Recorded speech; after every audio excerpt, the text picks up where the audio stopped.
I've been in this racket for 25 years. There's an entertainment hierarchy. At the bottom are mimes. Everybody hates mimes. I mean, it's cute at first because they're not noisy.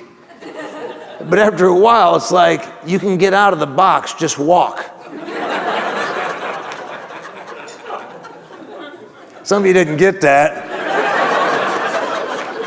Then, also with painted faces, but not quite like mimes, are the clowns. Clowns creep people out. Clowns are frightening. By my unofficial polling, 96% of humans on Earth fear clowns. The other 4% being held in crawl spaces captive by clowns. You got the magicians, and magicians are, honest to God, some of the most talented people that ever get on a stage. I actually think magic is really, really neat. I kind of thought it was neat when I was a little kid. My mom got me a thing from the Scotch tape company, Magic Tape. Remember, it's called Magic Tape. I got a little magic kit. The thing is, it's hard. So, you know, the thing is, magicians actually would do better if they could be funny, but instead they have to resort to the parlor tricks because they just don't have, because of course, the highest of the entertainment hierarchy, the most intelligent and attractive, are people that do comedy. Just let that soak in for a second right there, ladies and gentlemen.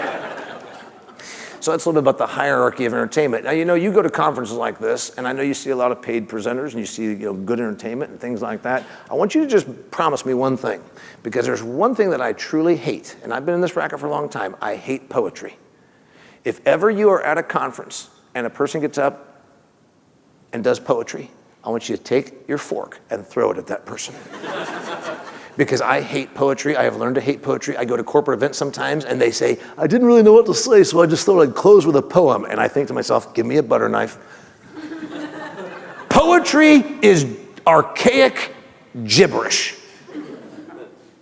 Wherefore art thine winter's last dawn across fiery embers did glow across glen of forest as smoky yonder came through the air.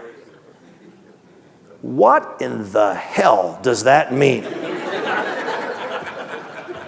Are my woods on fire? Call 911, you dirty beatnik, instead of gibberish like that. Don't like poems, don't like poetry, don't like poets. Damian, you've just never heard good poetry. I had somebody tell me that once because they like poetry. I had somebody give me a poem once and I said, please take it back. I've never heard good poetry. Let me just tell you something. Good poetry, bad poetry, good bagpipe music, bad bagpipe music. You tell me the difference. Poetry is unclear communication, which is one of the reasons I absolutely disdain the whole thing. You know where I stand. I'm an extremely clear communicator. I talk for a living. Not bad for a kid that got a 380 out of 800 on the SAT.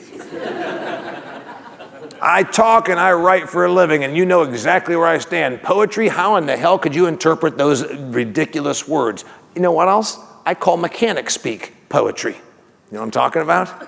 Mechanic speak. I'm not a mechanical person. I can fix stuff if I have to, but I hate it. It's my least favorite thing about the farm. I don't want to fix stuff.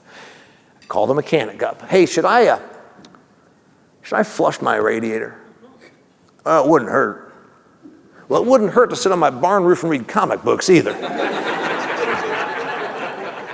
But is there any actual reason for doing so? Had a broken tractor, called up the mechanicist person I knew, and I said, here, this thing's not working, can you fix it? And he said, I can look at it. It's like, hell, I'm looking at it.